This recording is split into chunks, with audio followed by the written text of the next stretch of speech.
the third session titled Policy Coordination. And this time, the chairperson of Session 3 will be Dr. Christopher J. Waller, the Executive Vice President and Director of Research at the Federal Reserve Bank of St. Louis. And prior to joining the Fed as a research director in 2009, Dr. Waller also served as a professor at the University of Notre Dame. So without further ado, let me hand over the microphone to him. So Christopher Waller, the floor is yours. Please welcome him with a big hand. All right, thank you very much. This session is titled Policy Coordination, and our two speakers are Ellen McGrattan and Marco Bassetto. And our discussants are Cyn-Young Park and Shigenori Shiratsuka. So I'm going to rule this session with an iron fist and German discipline. So we'll get going. Ellen, you're up. All right. Well, do I run up there? Yeah, I would. All right. Well, thanks for having me. So this is a little change of pace. We're going to talk about some fiscal policy. But for many years I worked at the Minneapolis Fed, and I would say a goal of many researchers in the central banks around the world are to develop theories. We're in the business of developing theories that give us more reliable predictions for policy analysis. In Minneapolis, we didn't restrict the attention to monetary policy. We looked at all things that affect the aggregate economy. And, it's important to understand the impact of changes in taxes. And this paper with my colleague Anmal Bhandari fits in that research program, which is to try to build a better mousetrap for thinking about tax changes. And the better mousetrap in this case tries to bring in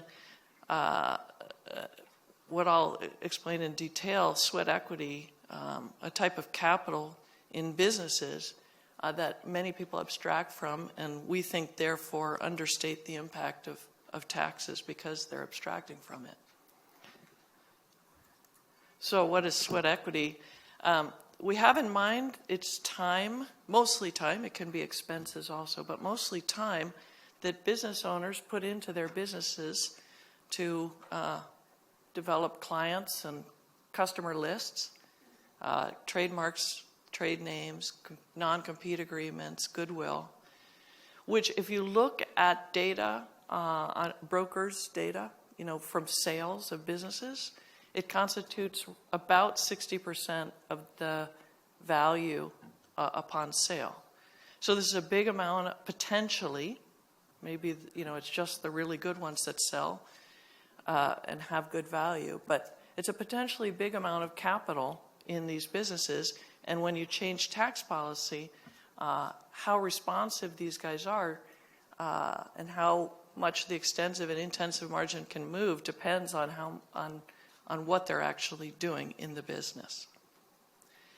Now we're going to focus attention, to be clear, we have private business in the title, but really these are small businesses that are pass-through entities in the language of the Internal Revenue Service. So I want you to think about sole proprietors, partnerships, and S corporations that are mostly private, but it's not exactly one for one. So when I say private, I really mean these kinds of smaller businesses. I've drawn a picture of net income over time. You can see in the United States, net income of these pass-through entities are now more than half of all the business income. So these guys are a big deal. And recently there's been some big changes in the U.S. in terms of tax policy that affect how many business owners will elect to be Schedule C and how many will elect to be one of the other entities, legal entities. So their share of income has grown rapidly, and these business owners are central to studies of wealth and central to studies of taxation. But very little is known about them for two reasons. One, that they've got a lot of unmeasured equity in the business, which I'm going to talk about how you might get at it. And two, that survey data on wealth and income for businesses is unreliable. And I'll give you some examples. This paper develops a theory of sweat equity, and we use it to measure it. So there's kind of going to be two main results. How big is it? And how is it distributed across owners? And what happens if we abstract from it when we think about policy changes? So to discipline the theory, I'm going to first show you that we can't go down the same path others have gone down, which is to use surveys like the Survey of Consumer Finances, that there are serious problems with that. So we'll have to use data from the census, from the Internal Revenue Service, and from the national accounts. I won't be able to, because he's going to tackle me if I go into it, I won't be able to go into great detail, but in the paper we try to go through how we can identify the key parameters of the theory using these data. The main findings are going to be as follows. We're going to find that there's, through the lens of the theory, we can't see the sweat equity directly, but we'll be able to infer it. It'll be about as big as the value of buildings and plant and equipment.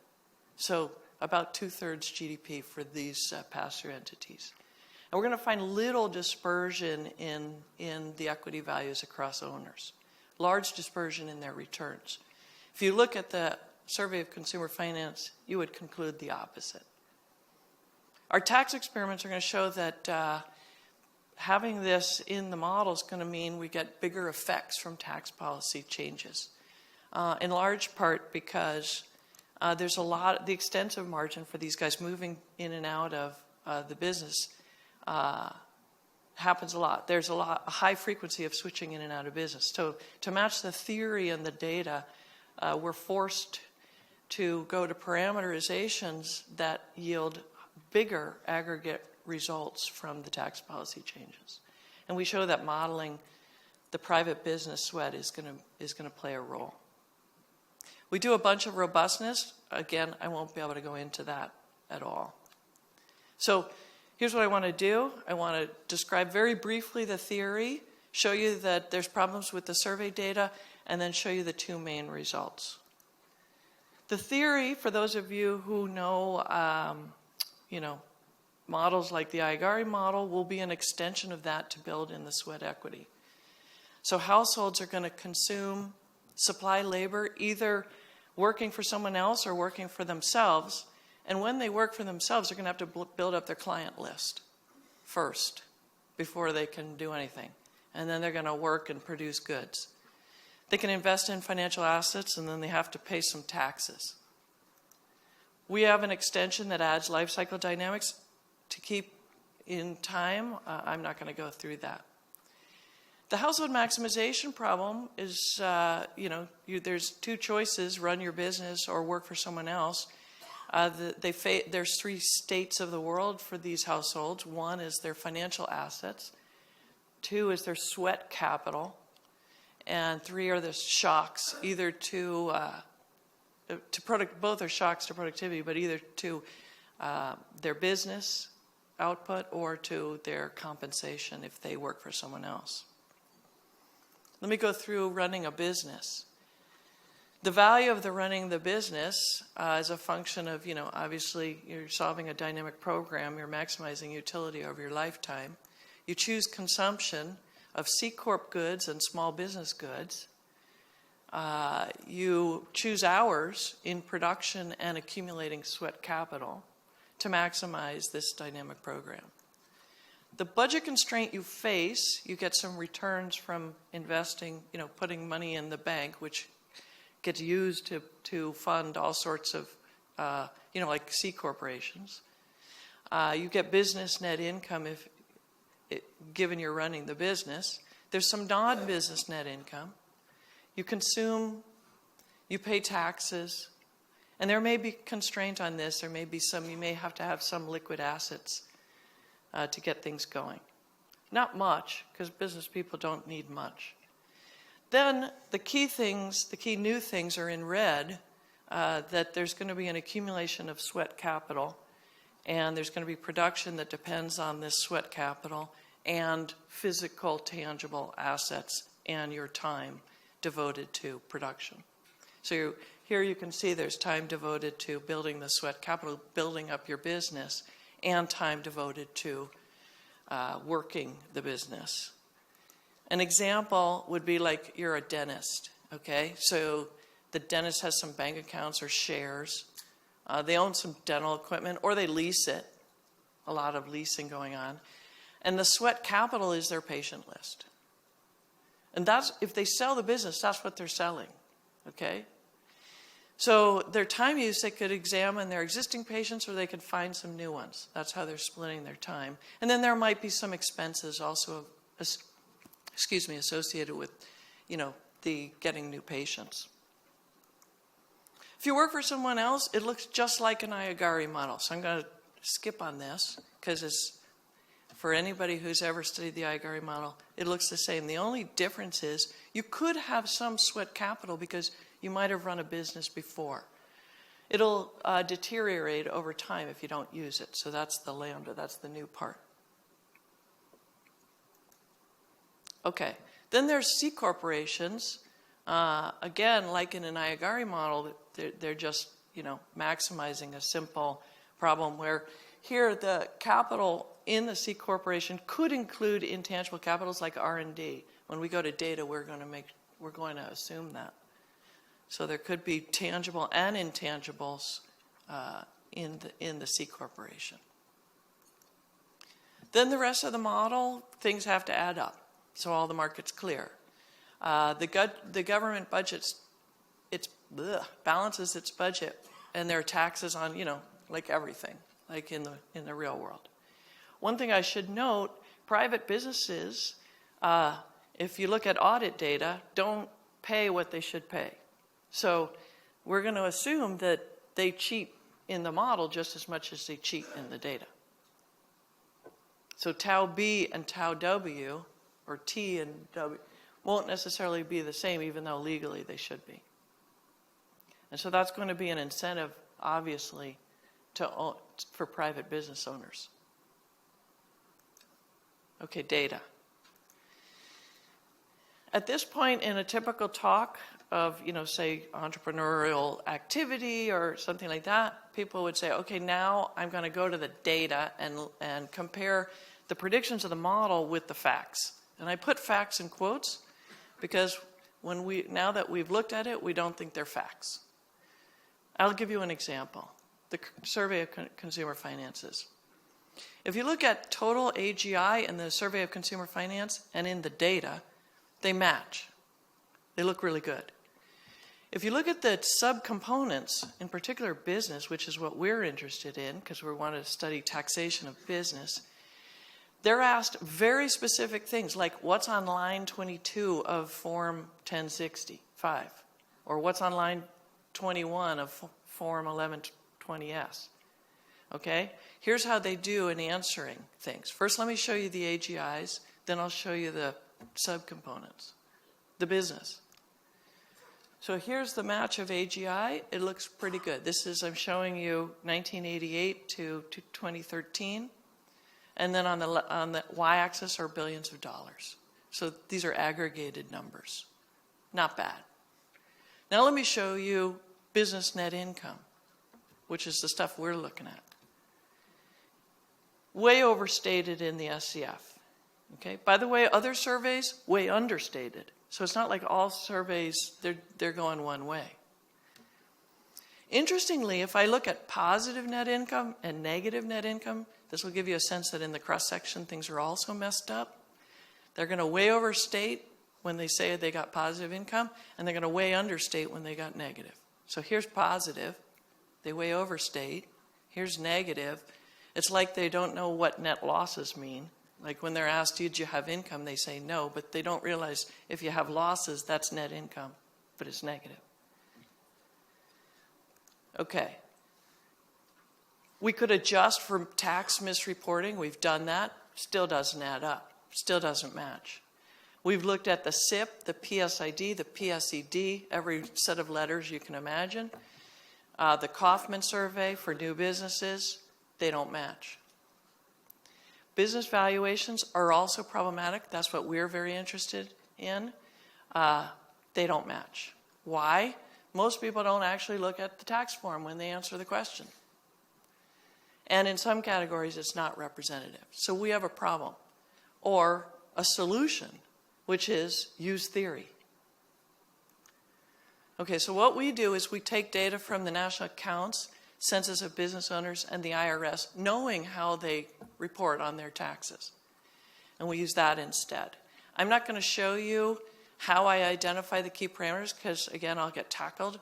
But, we spend a lot of time trying to show in the paper how to nail down these parameters. And they're going to matter for the results. So I would normally show you some details about it, but I'm not gonna. I'm gonna go straight to the results because I've got 5 minutes. There's two sets of results. One is the measurement. So we're after how big is this missing capital and how dispersed is it? And then the second is, does it matter if we abstracted from it and went along and just used our old Iagari model and did, what we normally do, will we get the same answers? Okay. Result one, measuring. How do I get a measure of this? Well, assume the share in business output for the sweat capital is fee. Then I'm just going to take from the model, I'm going to take the standard present value of dividends. Okay, I'm going to show you what that looks like in the aggregate and in the cross section. In the aggregate, it's about 2/3 times GDP, which is about what they've got in buildings and equipment. Okay, to give you a sense of reference, IPO values are about 0.002. Okay, there's lots of attention on Mark Zuckerberg, very little attention on the dentist, but the dentist is actually a big deal when you add them all up. What about the distribution? Well, unlike what everybody thinks, here we're predicting that income is more dispersed than equity. No, sorry. People think valuations are more dispersed than income. We get the opposite. Okay, we get that there's little variation across the cross-section in the valuations and a lot in the incomes. How do we get that? Let me give you a quick little bit of intuition. Imagine you had 10 people, 5 start as employees, 5 start as running their own business. And every year they switch. So there's just extreme frequency of switching. Well, the only difference between these guys in terms of a present value is 1 beta. Right? Because their dividends for the rest of the time are the same except for that 1 year. But their incomes at any one time are very different. So it'll look like the Gini for income is like 0.5 in this example, and the Gini for value is tiny. Okay? So then if you're Saez and Piketty and Zuckman and those guys and capitalizing income in this world, the way they do it, it's a bad idea. Because you'll get things wrong. Okay, rates of return. We compute rates of return. I'm going to just show you the dividend yield so I can show you the SCF numbers at the same time. Because the SCF, you don't get capital gain. You just get the dividend yield. A lot of dispersion for us in the total returns. But if you look at the SCF, things are nuts. So the average for the mean dividend yield is 307. For us, if you look at business owners, it's 3.5%, and if you look at all individuals, it's about 1.4. To give you a benchmark there, C corporations dividends are between 1% and 2%. So the SCF just gives you completely implausible numbers. Tax experiments. We do 2 types of tax experiments. We lower business tax. So this is something that they did in the U.S. Lowered business taxes on both the private or pass-through and the C Corps. What we were interested in is looking at the extensive and intensive margins because, again, with the opportunities to switch, the extensive margin could possibly be playing a role and could possibly amplify the impact of tax policy changes. So we lowered and this is roughly, this experiment is basically what they did in the U.S. We lowered the effective rate on business owner of the small businesses from 20% to 10%, cut it in half, and lowered the C Corps from 30% to 20%. So it's like 10 percentage point lower on both. Here's what we get. Okay. I'm going to show you extensive and intensive margins where I'm going to show you like how much is coming from just people changing how much they do in the same activity versus people moving back and forth between activities. Yep. So punchline, there's big action. So we're getting a 10 percentage point change gives us a lot of change in the activities, and a lot is coming from the extensive margin. So, for example, in private output, 70% of the change is due to people moving into a different activity. 2 seconds. Okay. Okay. Big action. Findings robust. Much more action than what we would get if we abstracted from it. I'm done.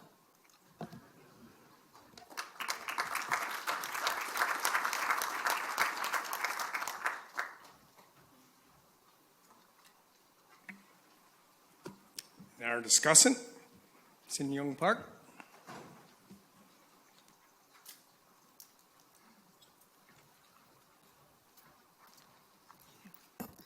Well,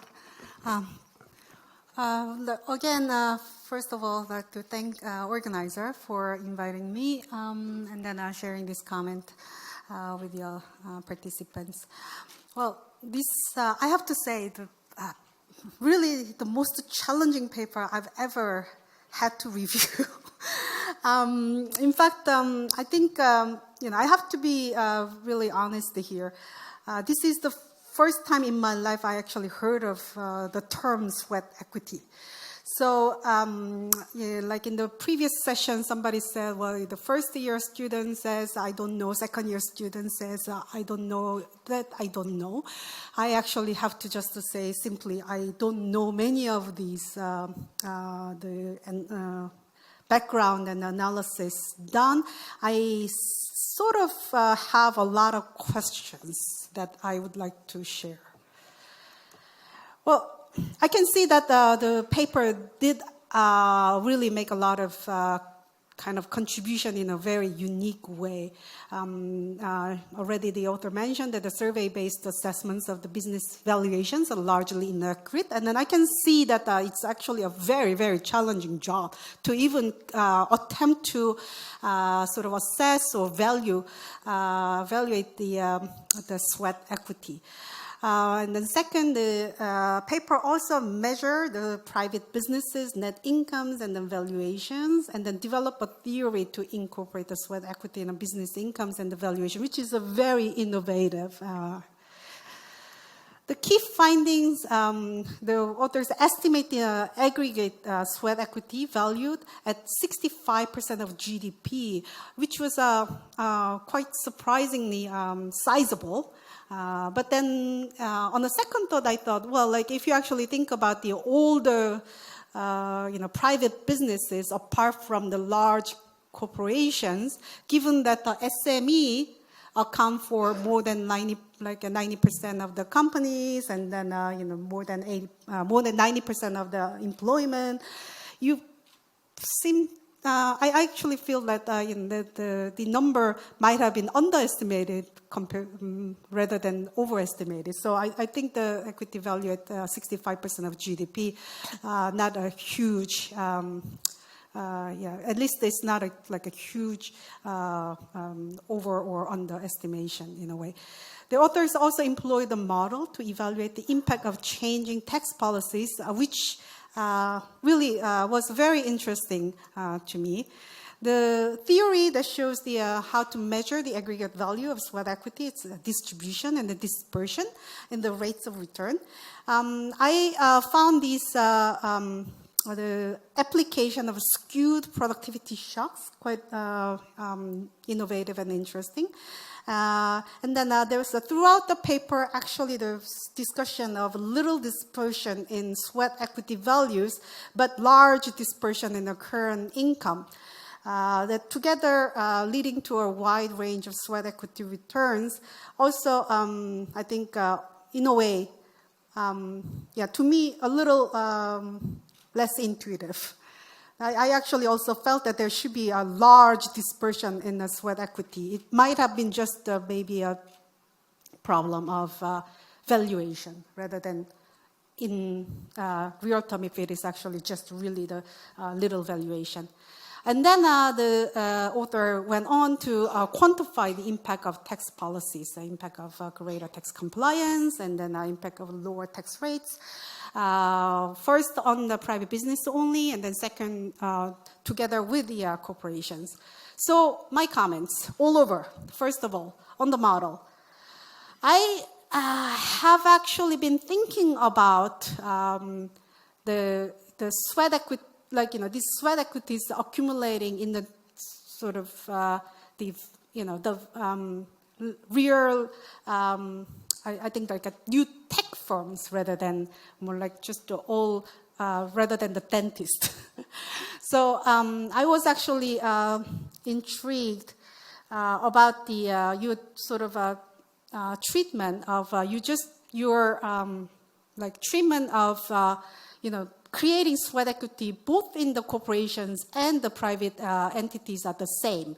I felt that when I was actually imagining that the new sort of tech firms in Silicon Valley, wouldn't they decide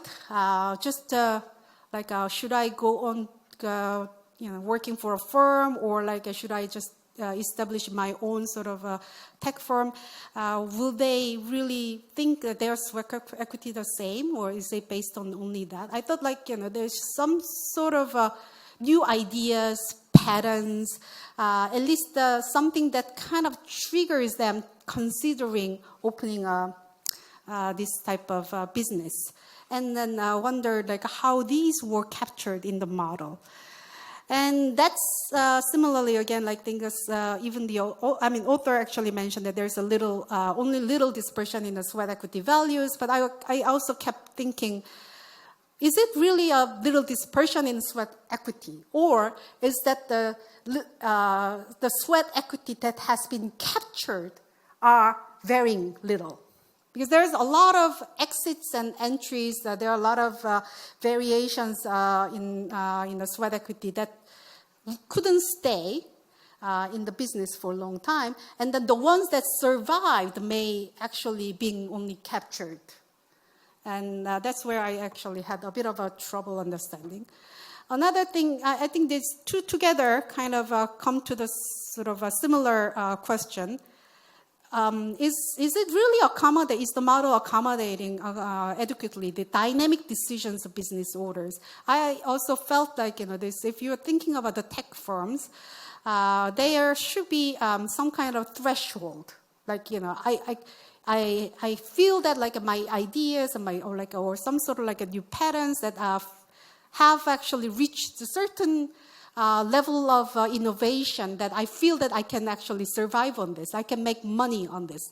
There's some kind of threshold that I feel that doing business on my own could be profitable compared to working for a company. That's when this decision of staying or going to the corporation sort of being made. So that's kind of a bit of a stepwise function might be able to explain that sort of motivation that is based on the accumulation of a certain sweat capital.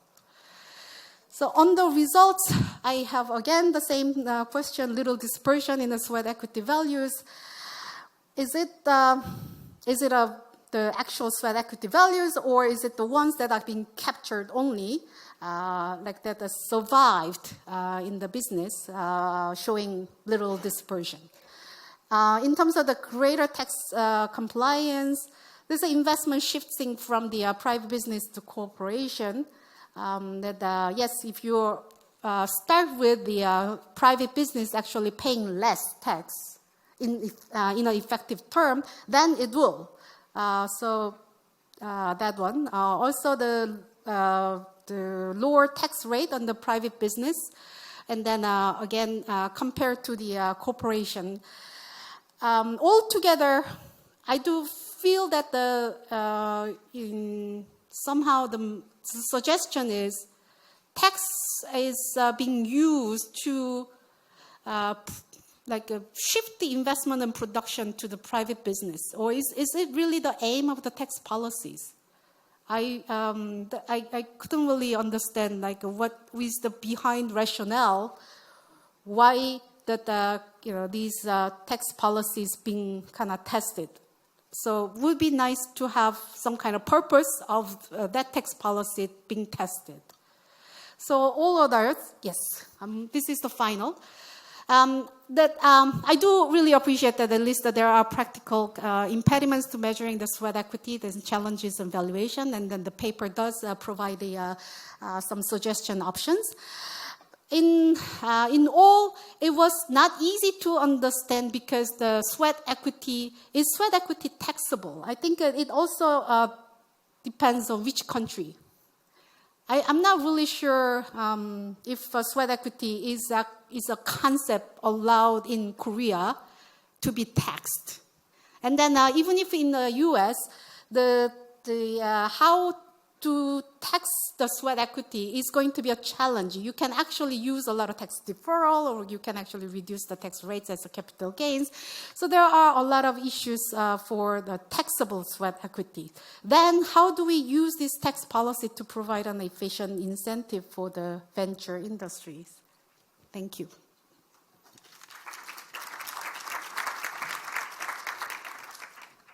Ellen, you want to take, you're going to go up? All right, we'll do that. I'm just following my order, my schedule here. So why don't you go ahead and take 5 minutes to respond, Ellen? Thank you very much.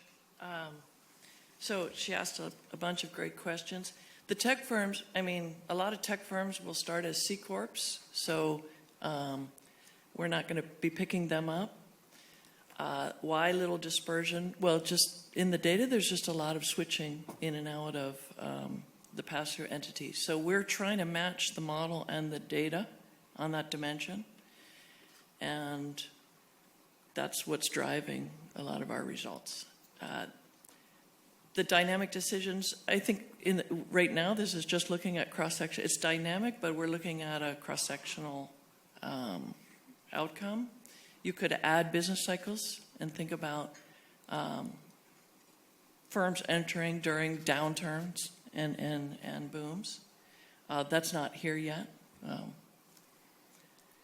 Policy design, you asked about what's taxable, not taxable, and whether or not these got, this is good policy, bad policy. Right, in the US, net income of these businesses is taxed. And then if they sell the business, the capital gains are taxed. That's how the sweat gets taxed. And again, we try to do exactly the same in the model and in the data. It was motivated, the experiments we did were motivated from the recent reform in 2017. Was that a great reform? Oof, there's so many issues underlying that. We just tried to model, we just tried to do the same thing. We didn't try to do policy design with the model, but you could. We view this as kind of setting it up to the next step, which would be to design a good policy, given, that's kind of the hope for the future, given the constraints. All right, let's move on to the next paper. Marco Bassetto. Okay, well, thank you very much to Bank of Korea for inviting me and for organizing this great conference. I'm going to be talking about joint work with Wei Cui from University College London, and I should mention that the usual disclaimer applies to me as well. So I will be talking about the fiscal theory of the price level. So I'm going to have a slide reminding you of what the fiscal theory looks like. It's a fairly simple slide that just shows the present value budget constraint of the government. So here on the left-hand side of this equation, we have the real value of outstanding government debt. So BT is the nominal and divided by the price level. And on the right-hand side, I have the present value of taxes from period T onwards on the way to infinity. The present value budget constraint says that the value of debt should be equal to the value of surpluses. I should mention I'm going to talk about taxes and surpluses interchangeably because in the model I'm going to extract from government spending. But if you put government spending in, then you really want to talk about primary surpluses, not just taxes. So to keep things simple, let's say that real rates are fixed. Then if I give you a sequence of real tax rates, so if the government commits to a sequences of tau S's, that's out of this equation we're going to be able to pin down the price level uniquely.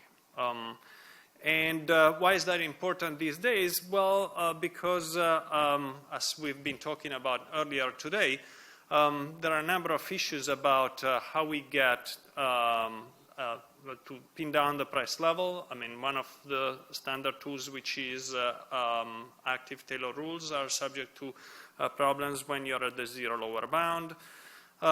If you think that, if you have in mind the new Keynesian model where maybe interest rates work through output and then output affects inflation, well, the evidence for that was already dubious to begin with, but I think it's been even further challenged by the Great Recession. And so maybe we need an alternative. And the question is this an alternative that we should think? This also has some relevant policy implications, for instance, for the case of Japan, if you want. It says that if you want to raise the price level, so if you want to get more inflation, then you should just cut taxes and credibly commit to cut them today, not to raise them in the future. That should do the trick. Now, so that's a fiscal theory. One issue with a fiscal theory is that it's predicated on computing present values.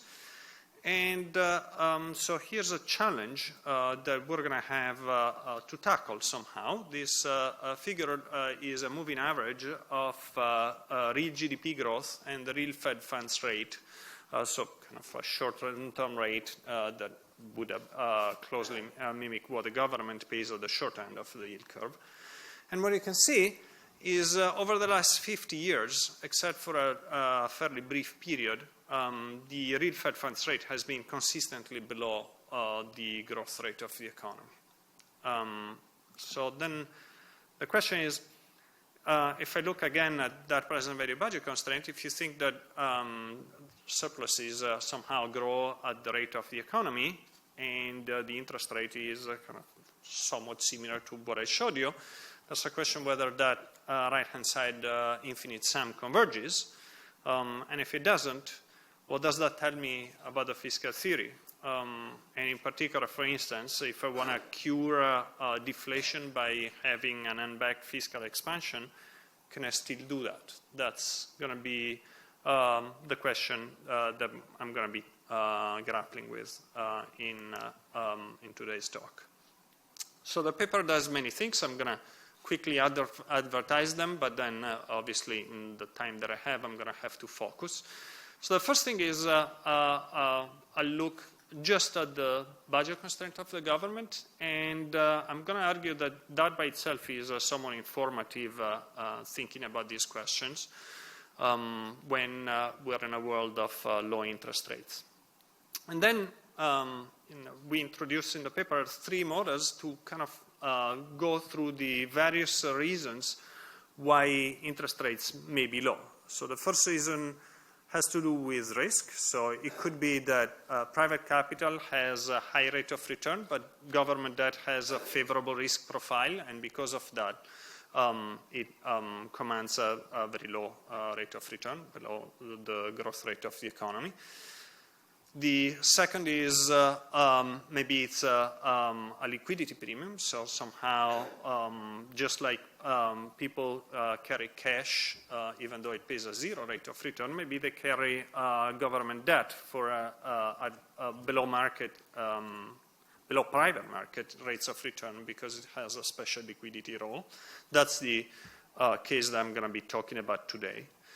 And finally, one third option is maybe the economy is dynamically inefficient. So maybe all assets have low rates of return.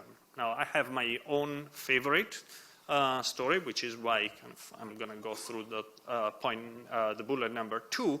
But in the paper, we analyze all 3 broad classes of possibility. Let me give you the punchline before I actually move on to discuss one in particular. So one of the things that quickly emerges when you look at the budget constraint is that in a world in which interest rates tend to be below the growth rate of the economy, if you want to sustain positive levels of debt, you're going to end up having to have primary deficits, at least on average, and the paper is more precise on what on average means.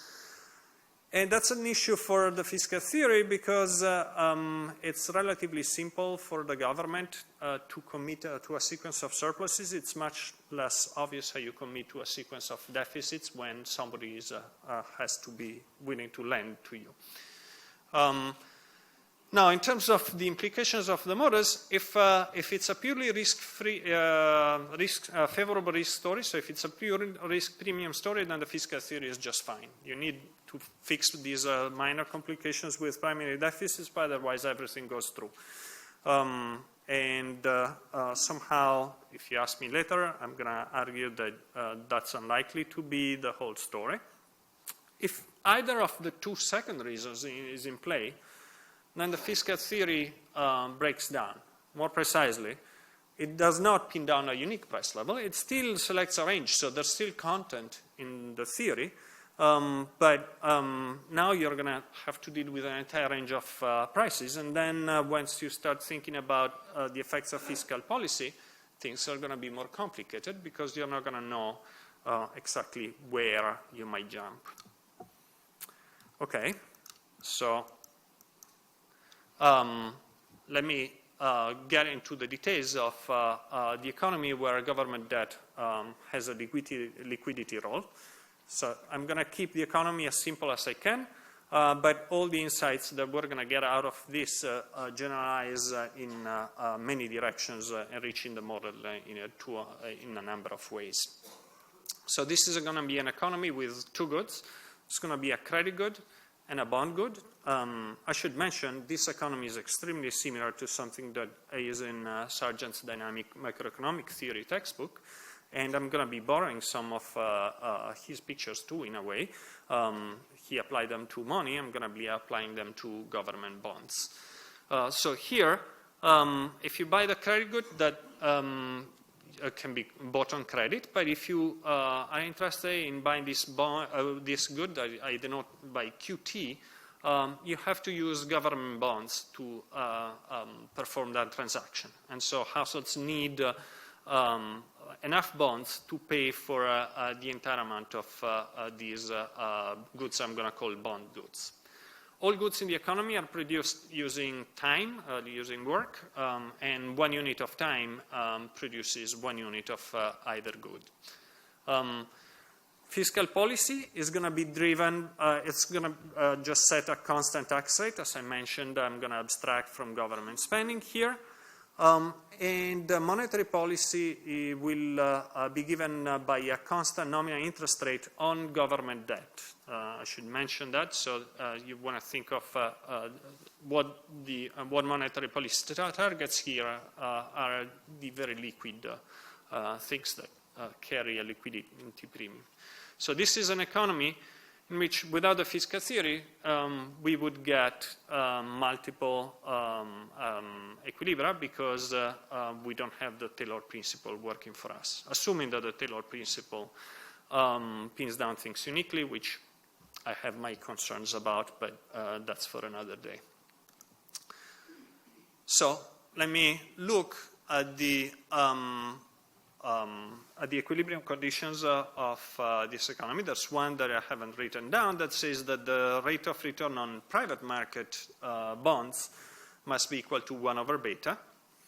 The two other equations that are relevant are the government budget constraint that says that the real value of debt next period is equal to the real value of debt this period times the real rate of return. What's the real rate of return? It's a nominal rate on government debt, R, that's set by the monetary authorities, divided by inflation, minus taxes, minus primary surpluses. Here, those are simply taxes. Then the other equation is household optimality. So in a world in which the real rate of return, this little RT plus 1, is equal to, is this a pointer? Oh, fantastic.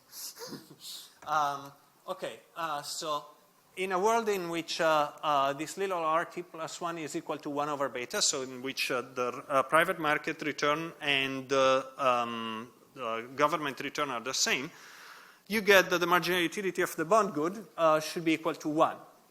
That's the marginal cost of producing that output. It takes 1 unit of time, and the marginal disutility of work here is 1. But to the extent that the rate of return on government debt is lower, then there's a wedge here. And the marginal utility of the bond good goes up. So you can put all these equations into, substitute them in each other, and you get a difference equation, which is represented by the blue line here. So this is the first case that I'm going to be looking at is a case in which taxes are identically 0. So the government has some debt outstanding, but it never buys it back with taxes or never issues more because of taxes. There are 2 steady states here. Not surprisingly, there's one where the value of debt is 0. There's no debt outstanding in real terms at the beginning of time, and you just stay there because taxes are 0.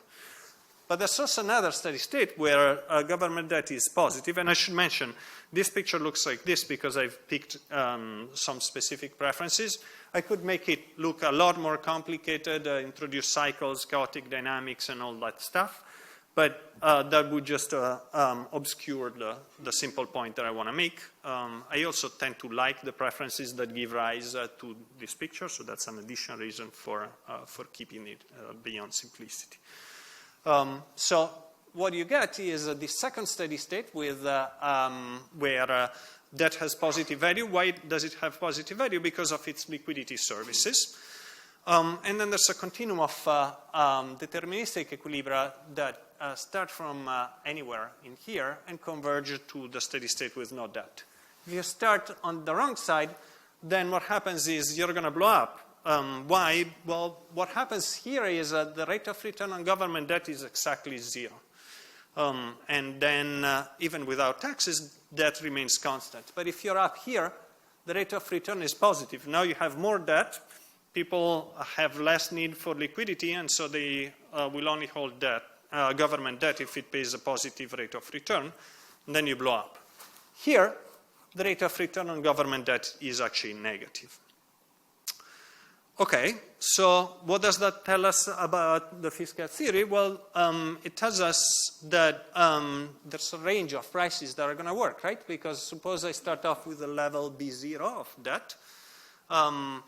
I can read off this picture what real value has to be for there to be an equilibrium, and there's an upper bound on the real value of debt, which means there's a lower bound on the price level. So price level can't be too low, but it can be anywhere from that lower bound to infinity.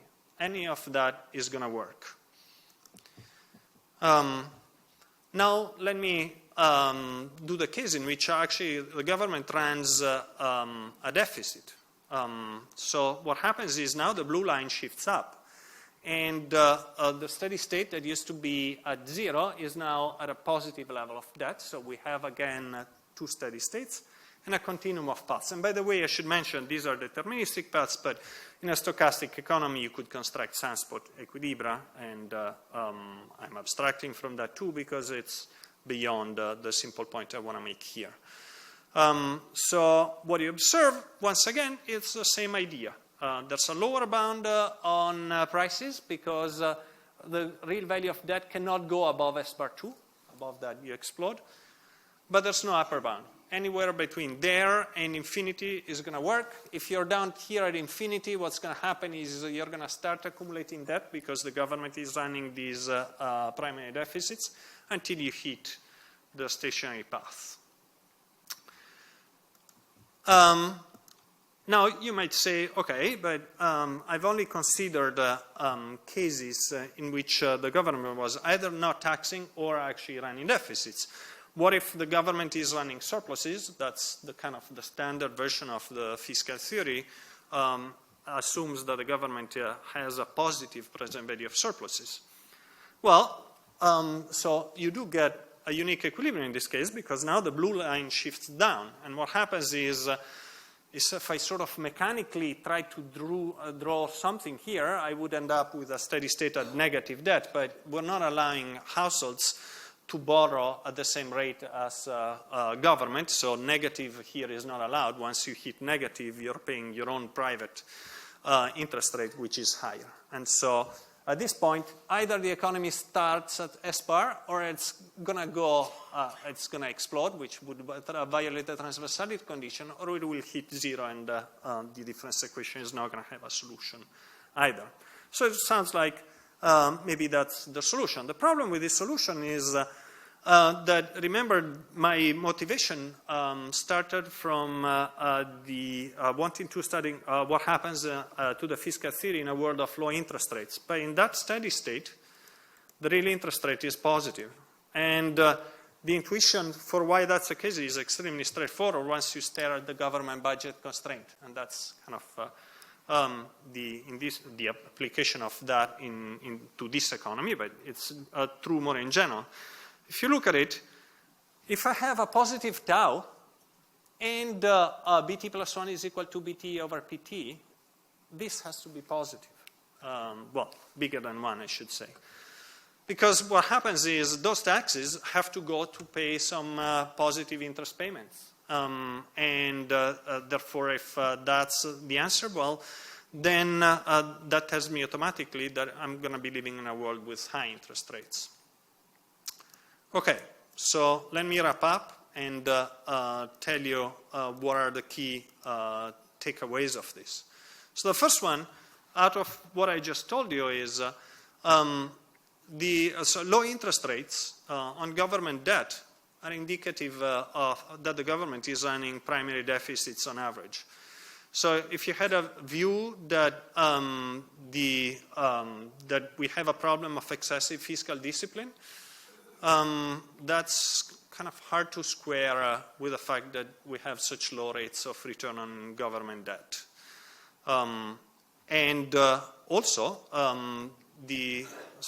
Well, I haven't had a time to talk much about the need for more complicated strategies, so I'm going to leave that aside. Now, on the question of whether, say, Japan could just solve low inflation problems by having a fiscal expansion, what I just showed you casts doubt on that story. Why? Because once we realize that we're going to be in a world of multiple equilibria, the question is, what's going to happen when we move taxes?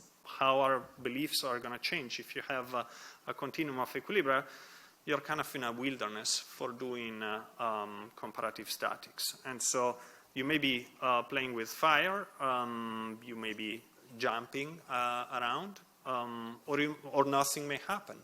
Who knows? And so this is kind of a cautionary tale that just relying on fiscal policy in this world to carefully tailor inflation may be fraught with a lot of difficulties.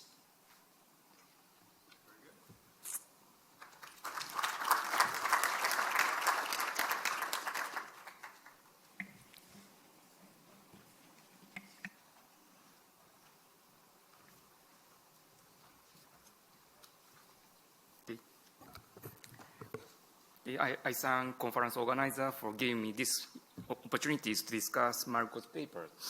So policy coordination is a very important issue. And also it is particularly so under the effective lower bound constraint of nominal interest rate. Under such circumstances, border between monetary policy and fiscal policy becomes increasingly ambiguous. Extreme policy proposal is something like a helicopter drop of money. This can be achieved by large-scale tax cut or government expenditure financed by central bank underwriting of government bond. But this is a pure fiscal policy with the appearance of monetary policy. In this context, in the policy discussion on fighting deflation in Japan, so FTPL is repeatedly taken up. But I hear those discussions, I always feel uncomfortable. So this is a very good opportunity for me to reconsider the FTPL issues. But this is a summary, but I have a problem. So this paper, I understand this paper is already published in a Journal of Economic Dynamics and Control this April.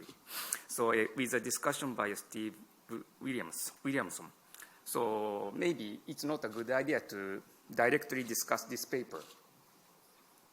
So, but in this conference, Japan's experience has been repeatedly taken up. So my discussion will be something Japan's experience and situations and relation to the FTPL argument. So this is a picture, something like a figure 1 in his paper. So by using Japan's data, and I use not moving average, but HP filter trend. So we see, so in Japan,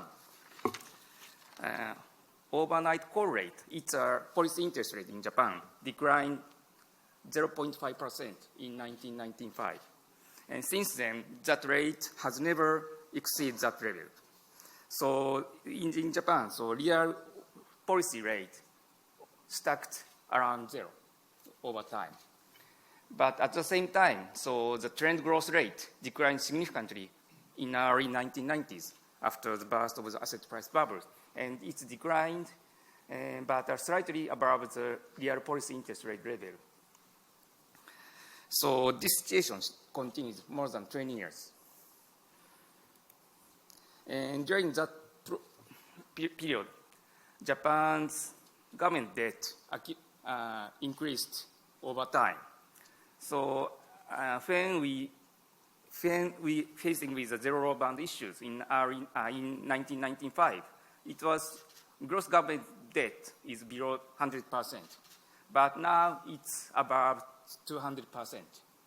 And in a net basis, still it's about 150.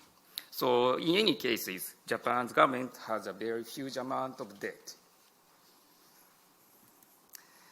But those situations are sustainable because not just the overnight interest rate declined to 0, but now the 10-year JGB rate, Japanese government bond rate, is around 0%. So here. So Japan has been in a liquidity trap more than 20 years, but at the moment, its interest rate is about 0 from overnight to up to 10-year maturities. So it's something like a super liquidity trap situation in Japan. But looking at the debt sustainability issues, so this picture shows this side is a ratio, primary deficit, primary surpluses, and government debt to nominal GDP ratio. So this is 1980s and 1990s, and here is 1998. So here is a big financial crisis in Japan from 1997 to 1998. So this ratio declined significantly. Again, this is 2009. So after the global financial crisis, this primary deficit expanded again. So in the short run, here is a movement, something like recovering the fiscal discipline and going back to a primary surplus areas. But in the long run, this relationship shifting downward. So it seems to me, this picture shows that Japanese government debt is really sustainable or not. But again, looking at the short-term, long-term nominal interest rate is below around 0%. So far, bond market give a high credibility on sustainability of government debt or fiscal discipline of Japanese government.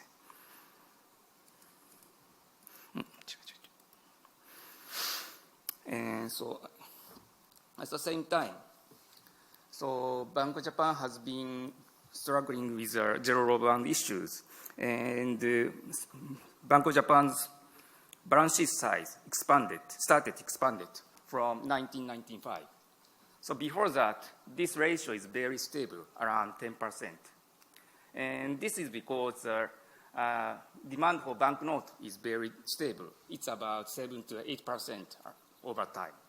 But when facing with the zero bound issues, this ratio become gradually increasing. And since 2013, so we are adopting quantitative and qualitative easing. And this ratio is expanding rapidly. And now it's about 100% of nominal GDP. And this size, compared with the US and ECB.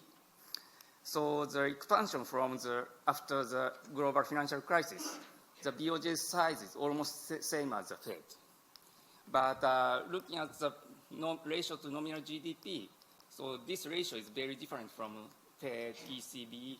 So it's very, compared with the economy size, so this expansion is very significantly. And looking at the change in the central bank balance sheet, so negative side is the liability and positive side is the asset. So most of the expansion comes from the expansion of a reserve. It's a similar situation. But in Japan's particular point is most of the asset expansion is accommodated by a purchase of government bond. So how to understand the Japan situation? So as Marco explained, so the FTPL says that real government debt is equal to a present value of real futures flow of the real primary surpluses. So, but in Japan, probably in the real primary surpluses are very small. Looking at the pictures in debt sustainability issues. So in that case, just significant decline in discount rate may be consistent with these equations. Or here is a high credibility on the fiscal discipline, and markets still expect the rapid recovery of primary surpluses in the future. But I don't think neither story can be convincing to me. So, and I'm not quite sure still Marco's three stories, which one is applicable to Japan. Thank you.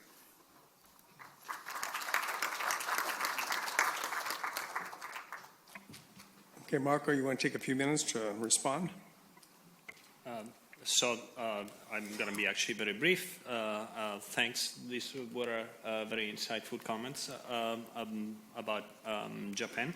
And certainly Japan is the country where these questions come up the most at the moment, although they do apply to a number of countries, perhaps less so to my home country of Italy, which has its own other issues at the moment. The one thing that I want to stress again is so you ended up with a question about whether it's the rapid recovery, the credibility of a rapid recovery of surpluses that is supporting the value of debt in Japan. And as I mentioned at the end, it's actually one of the implications of my paper that actually it's the opposite. Is the fact that interest rates are so low is a symptom that the market actually believes that these deficits are going to persist. Now, there's a separate question, which is where this enormous demand for Japanese government bonds comes from. Why is there such a big liquidity need that we're 150%? And certainly that's something I'm not going to be able to address today, or what I've done so far. But Okay, we can open it up to questions from the floor. Bob?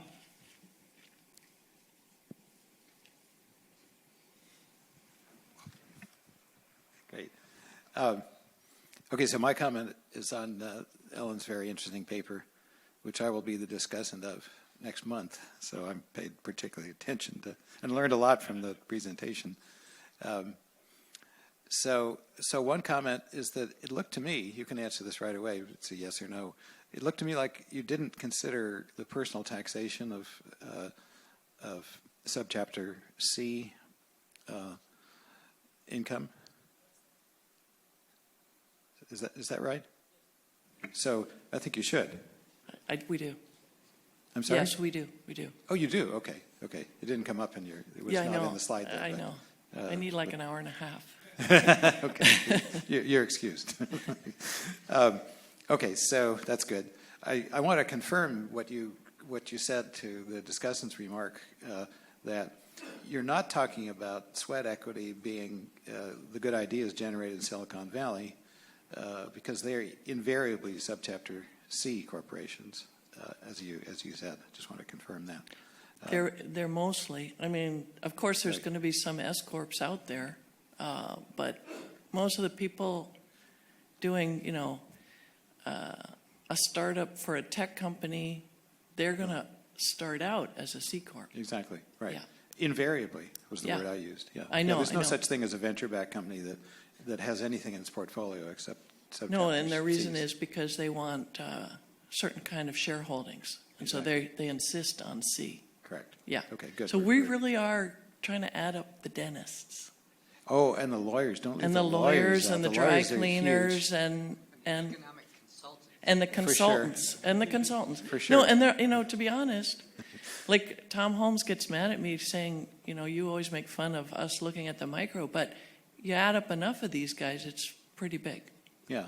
Now there are some, as I understand it, a substantial amount of the income that you're talking about does come from relatively large subchapter S corporations that are real businesses that even may have some technology, but I don't think that's. No, I'm not going to say they don't. Yeah, They do. Okay, I think we just get a sense of this map of Yeah. this important sector, which we've suddenly discovered this hugely important half of American Yeah, business. no, it's, not all of a sudden just discovered. I mean, anybody looking at corporate profits knows that a bunch was coming out of S. And the NEPA guys still keep them together, so they have the unincorporated business and the corporate. Right. And what would be good is that they separate them because they're so big.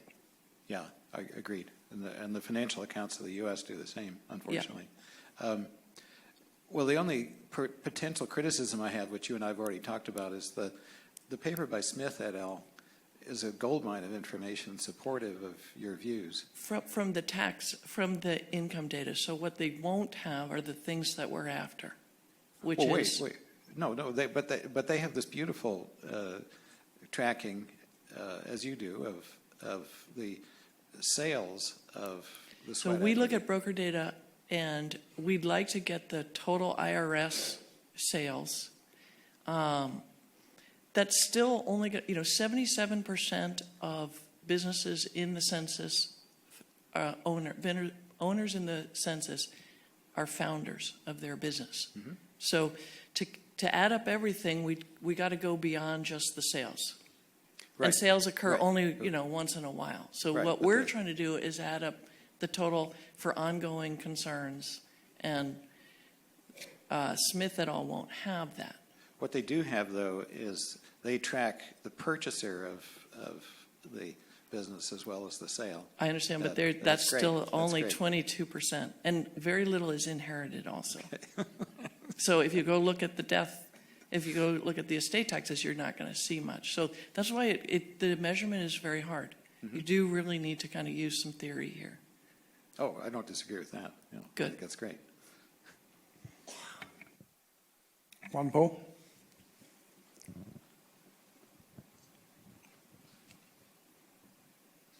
Hi, Judge for Ellen. Also, the first thing is, so you claim that the earnings, even though the capital would be very heterogeneous, the earnings wouldn't be, and that's what give you very heterogeneous returns. And the identification is the turnover. So can you elaborate on that a little bit? And given that you have time now, can you use 45 seconds to summarize the findings? Because you were trying to avoid the tackling in the last minute, and I Yes. got completely lost with the table. Oh, yeah. Okay. So on the distribution, we're seeing that there's a lot of turnover, people going in and out of business, and that frequency, because we're trying to match that frequency, we're getting a lot of, when you look forward in time, say I start a business and you start one 2 years later. The expectation of our dividend flow from our sweat capital, from our client list, are very close. Even though when I'm running a business and you're not, you have a zero and I have a lot. So we have a lot of zeros and we have a lot of guys with positive numbers, but our future expectations of value is very similar. That's kind of the intuition. And the SCF guys would, in the SCF, they report what the business owners are asked, what would you get if you sold your business tomorrow?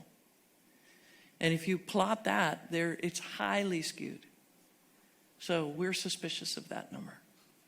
And then the findings at the end, what we were trying to do is, when we did kind of the same tax policy as we saw in the U.S. in 2017, would we have gotten things wrong if we abstracted from this activity? And that's what we were trying to say. You would understate a lot because the extensive margin is key here. So by abstracting from that extensive margin, you underpredict the tax policy changes. That was. Greg, you've got a mic. I assume you're asking a question. Yeah. Kind of similar to Wampa's question. So, Ellen, again, Director Ellen. So I found the most interesting part of the talk, the idea that there's all these people out there with this latent equity that's not being used. That's kind of striking. And it seems like... What do you mean not being used? Well, there's the dispersion of V was, my understanding, that includes the non-business owners as well. Yeah, there can be non-business owners, but who have it. Yeah. But it'll deteriorate. Obviously, if suppose you went to work, you were running your own business and then you went to work for somebody else, eventually your clients go find somebody new. So it will deteriorate. I showed it for everybody. You showed it for everyone. So, yeah. And the intuition you gave was based on the fact that the people are moving in and out, so they're not. Yeah. Okay, so I just have kind of two questions. One on data. Yeah. So where do you get data on switching rates? I wasn't aware that there's anything. Census. That's a cross section, right? Yeah. So how do you get data on in and out from a cross section? Is my first. Yeah. What do you mean? They asked them, when did you go in? So you can get a distribution of ages but that doesn't tell you about rates of transitions in and out. No, and you also know when they exit. So you're sampled, and then they say, are you still in or are you out? And when did you go in? So we know that. Okay, so And that's what we're matching. We're just matching that hazard rate. okay, we can Simple. talk after. It's real simple. Any other question?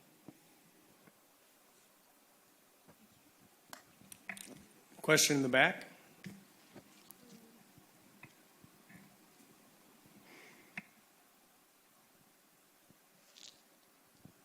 Thank you. My comment is for Dr. Bassetto, and I like your graph showing interest rate and growth rate in the United States. In my eyes, it seems that the hike of federal fund rate by Paul Volcker has brought about a higher growth rate later on, but the lowered interest rate during 1990, since 1990, and since 2000, seems to be not boosting growth, but seems to bail out government deficit. So here I see that high interest rate may not necessarily be bad in terms of improving efficiency of the economy and disciplining government. Thank you. So the challenge, of course, with this is knowing which shocks lead real rates in one direction versus another. I can think of situations in which high real rates are driven by, say, high productivity growth, and that would be a situation in which high real rates go hand in hand with high growth rates of the economy, and other situations which they might reflect lower rates. I'd have to come up now to think a little carefully about how I want to model that. I mean, certainly you mentioned that in the short run there might be effects coming from the fact that higher rates might trigger a recession through purely monetary channels. I could think of other stories as well, but the key is without taking a clearer stance on which shock is driving both the growth rate and the interest rate, it's hard to know which direction we should expect.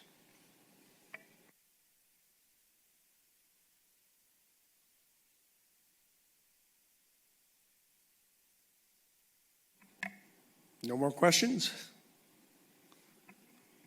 All right, I guess we can leave a little bit early. All right, I'd like to thank the presenters and the discussants and the audience. And we're done. I'll turn it over to you.